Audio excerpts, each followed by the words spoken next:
Et donc Isaac Darwin, lui, il avait stipulé que le monde n'est pas arrivé comme ça, préfabriqué en forme de iPhone. Avant d'être des iPhones, on était des êtres humains. Et avant ça, on était des singes. Ça a commencé par des singes penchés. Alors, tu avais un singe penché qui... puis à un moment donné, il a été pris de surprenance, de bout, puis il n'est jamais revenu à son état normal. Il est resté angoissé. Et après, tu es devenu l'homo sapiens. L'homo, ça parle, et l'homo, ça chante. Tu vois, les histoires, c'est la même chose. Il est arrivé quelque chose, puis après, ça s'est retenu, ça s'est dit, ça s'est raconté, ça s'est ajouté, puis c'est devenu des légendes. Ouais, mais c'est le temps qui fait l'évolutionnismisation d'une légende.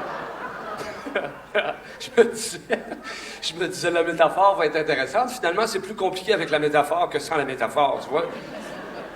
C'est comme le gâteau de Darwin. Et Darwin, il disait, il y a la pâte, première étape, c'est qu'il se passe quelque chose, tu le mets dans le moule, tu le fais cuire, ça fait un gâteau, ça fait une histoire, et après, il y a le crémage. Ça, c'est le conte. Là, le crémage, le conte, la légende. Tu vois. Et ma grand-mère était très crémeuse. Ma grand-mère souffrait de diabétisme de conviction. Alors, quand c'était le temps du crémage, il y a des moments où tu ne trouvais plus le gâteau autour du crémage. Puis elle racontait des histoires. Puis elle me racontait que la naissance du village, parce que dans cette vallée-là, encaissée entre deux montagnes, perdu en Amérique du Nord, s'est créé un village qui allait s'appeler Saint-Élie de Caxton, qui est le village où j'habite au Québec, Saint-Élie de Caxton, qui est un petit village qui est apparu comme ça tout d'un coup. Il y avait une forêt, puis tout à coup, pouf,